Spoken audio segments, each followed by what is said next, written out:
on it. But joining me now is America's Sheriff David Clarke from Sheriff David Clarke, former sheriff in Milwaukee, and he's a senior advisor with WeBuildTheWall.us. He's now an author on townhall.com. You can read his stuff there.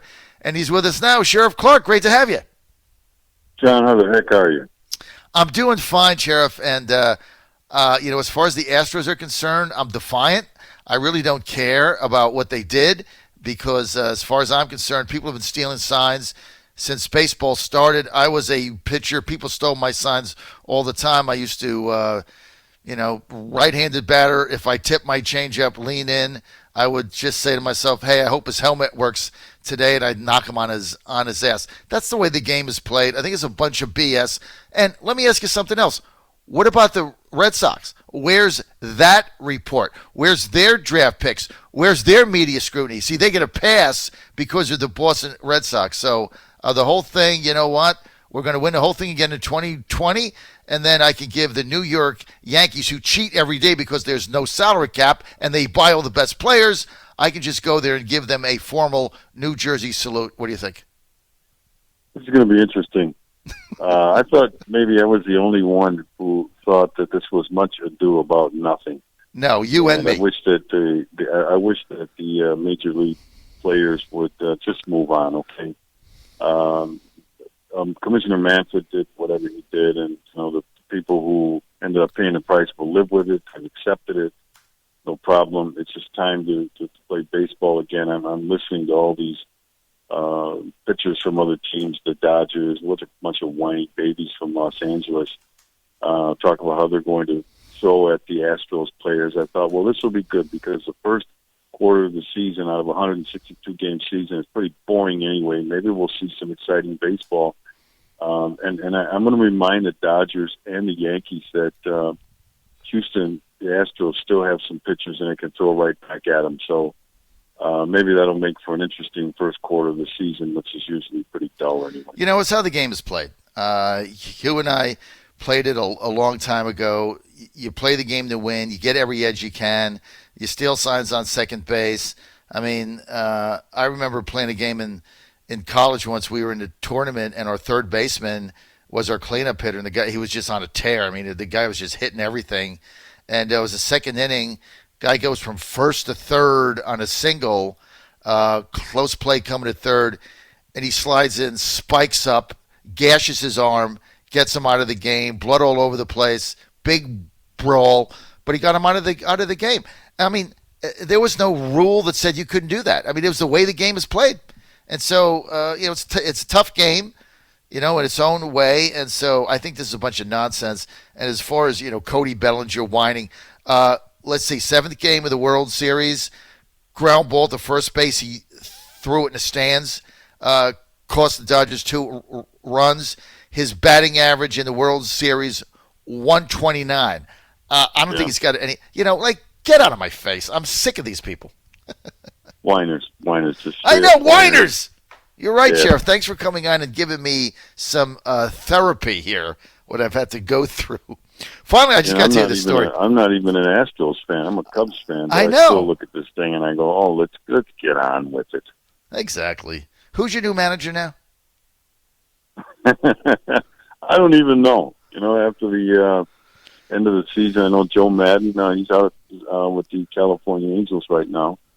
And so the Cubs did hire a new skipper, but I've been so disconnected from baseball for a while that I don't really pay attention to it in the off season. But we're ready to go. We're starting up in a couple of weeks, right? All right. I gotta get your take here. I'm gonna play cut 3, Kara. This is Nancy Pelosi yesterday on CNN. She says Trump is not acquitted; he's impeached forever. Let's get to cut 3, and then we're going to talk about William Barr. Cut 3, Pelosi. Here, but he was acquitted. His poll ratings are high. There was no acquittal. You can't have an acquittal unless you have a trial, and you can have a trial when you have witnesses and documents. So he can say he's acquitted, and the headlines can say acquitted, but he's impeached forever, branded with that, and not vindicated. So their new line is impeached forever. What do you think of that, Sheriff? Well, that was always their goal, just to smear this president, to put that stain on his presidency. But, most of the American people know what the hell was going on there. I get a kick out of Pelosi when she uses the words like fair, and she uses the words like, just, and so on and so forth, when that whole House impeachment process was a straight-up joke. She's the same person that will invoke God and religion and so on. She said she prays for the president, which is a straight-up lie. She lost it at the State of the Union address. She showed her disgust. She realizes she's trying right now. She's been handed a sow's ear, and she's been asked to make a silk purse out of it. It's very difficult to do. She has no credibility, and I really don't care what Nancy Pelosi thinks. I really don't. Okay, now let's get to the debate tonight, the Democratic debate. New poll out, Bernie Sanders surging ahead nationally. He's at 32%. Biden, for the first time, has dropped from 32%. He was in the lead for 2 years. Now he's at 16%. He's tanking as we speak. Sanders, with a 16-point lead nationally, had a rally in Washington, state of Washington, and Tacoma. I think Tacoma, 17,000 people turned out, and it was not a concert. It was just him. He's got something going on here. You can't deny it. They're going to try to steal it from him again. But now you got Bloomberg trying to buy this thing. What do you make of this right now? Is Sanders going to be the nominee, Sheriff? Well, it's still early. They've only had several contests, Iowa and New Hampshire, but so we got 48 to go. Or like I said last week, we talked about this in Obama's case, 55 to go, because he said he's been to all 57 states. But Sanders does have momentum. But here's the thing about Bernie Sanders. And he does have a following, and they're very loyal. There's no doubt about that. He presents a big problem to the Democrat Party. He's not even a member of the Democrat Party. He's not a Democrat. He's a socialist independent. And that's why he's causing them to pull their hair out. They're running around like their hair is on fire. The DNC officials over the thought of nominating this socialist Bernie Sanders. But Bernie Sanders has been at this for a long time. I think this is the third or fourth time he's running for president.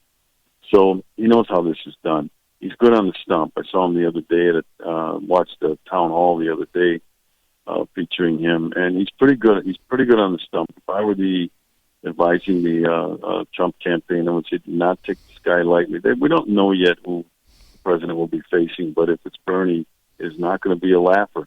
I know, there are some who are hoping that, we just hope it's Bernie Sanders. You got to take this guy seriously. He knows how to rev people up. That's why I said when you watch his town hall and you're talking about that rally in Washington State, that would be Sanders' country anyway, with those socialist liberals, socialist progressives out there. But the guy knows what he's doing, and he talks a good game. It's all crap, but he talks a good game.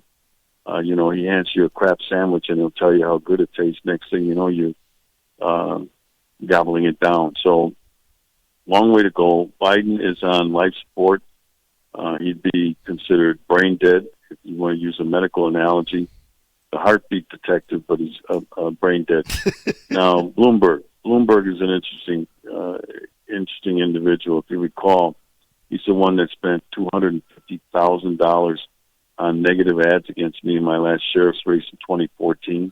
He tried to bait me as some gun-loving kook, and he was right about the gun-loving part, and tried to take me out. I hear this billionaire comes into Wisconsin, comes into Milwaukee, probably couldn't point to Milwaukee on a map, for heaven's sakes, and spends these ads trying to help my opponent defeat me. I did win that race, as you know. Yes. Thanks to groups like the NRA and others and the voters of Milwaukee County who trusted me more so than this arrogant, smug creep of a billionaire, Mike Bloomberg. So he's for gun confiscation. He wanted to take everybody's big gulp sodas away in New York. He's a control freak. Mm-hmm. And the way he's talked, some of the stuff that's coming out, the way he's talked about women, the way he's talked about blacks, it's insulting. And that's why I call him the smug, arrogant puke of a billionaire. But again, when when you throw the kind of money around that he does, and that's like pocket change to him, he is trying to buy this thing. There's no doubt about that. And in the end, John, I think voters get turned off by that, by people who come in trying to buy the election. You know, Trump's a wealthy man, but he didn't try to buy the election. He didn't outspend everybody. As a matter of fact, he got outspent. Oh, he got outspent big time. I mean, he funded his campaign, but his whole funding, I mean, was $50 million. Bloomberg spent that in last week. Right. It's probably on Super Bowl ads. He spent $50 million trying to paint himself, trying to buy back his past, trying to forge a new identity. But everybody knows who Mike Bloomberg is. He wants your guns. He wants control over your life. He was putting down farmers the other day. This goof, and I watched some of these clips where he appeared at some forum, and he's talking about farmers, and he's disparaging. He says, you know, all they do is you dig a hole, they put a seed in the ground, they water it, and up comes the corn. That's how he describes farmers, for heaven's sake. Struggling farmers that makes up most of the Midwest of the United States. So he spent an entire swath of people, not just the farmers themselves, but their families. People, these farms have been in their families forever. They're struggling, they're hurting, trying to get, decent price for their crops. Machinery to farms. Yeah, I guess Mike doesn't understand, Mike doesn't understand that you don't dig a hole and put a seed in the ground and then call yourself a farmer anymore. You got expensive equipment. You have to buy. You have to maintain it. You have to count on good growing season. You have to be fearful of disease hitting your crops. And he comes along and slaps them in the face like that. He's done it to blacks. He's done it to women. I think the guy's disgusting, and I think as America gets to understand who Mike Bloomberg is, and be turned off by him. Well, you do have to admit, though, Sheriff Clarke, I mean, he is pretty tough. I mean, he was a very good mayor in New York, especially the first term after 9/11. He ran 3 terms there. He spent an inordinate amount of money in his third term to win like $100 a vote or something I remember reading about. But he was an effective mayor, and he's got, $57 billion laying around. So the guy's got an unlimited amount of money to spend. And this guy started a business out of his house after he got fired at 39 years old to make the $59 billion. So, it's like you said, you can't take Bernie lightly. I agree with that. I've been saying that forever. You also can't take this guy Bloomberg lightly. But how does he come in and buy the Democratic nomination? Because, a lot of people thought when he was running and he spent this money that he wanted to be, like Stephen K. Bannon said, he wanted to be the overlord. He doesn't want to be president, doesn't want to be the nominee. He wants to just be the kingmaker. And now I think he's trying to be the nominee. I mean, I think Bannon might have been right, 60 days ago. I think right now Bloomberg is in this thing to be the nominee. But how do you screw Bernie and give it to this guy who's going to end up spending what, $700-800 million in this, right? I mean, you can't even add up the money he's spending. Yeah, but here's the problem for the Democrats. They don't want either of those two guys, Bloomberg or Bernie Sanders. They stole the nomination, I should say, from Bernie Sanders last time. He's smarter this time. If you recall, one of the things that happened was down in Brazil, who was the head of the DNC at the time, gave the questions to a debate up front to Hillary Clinton. Okay, that's the kind of person Donna Brazil is. Now she's over there on Fox News trying to be the Democrat voice over there. But they stole it from him once. Bernie won 28 states. 28 out of 50 state primary races in 2016 he won. He came up short in the delegates. And the delegate count because of the way they apportion those things out. He's smarter this time, and he's ready for him. He's already planted the seed about the election being stolen from him.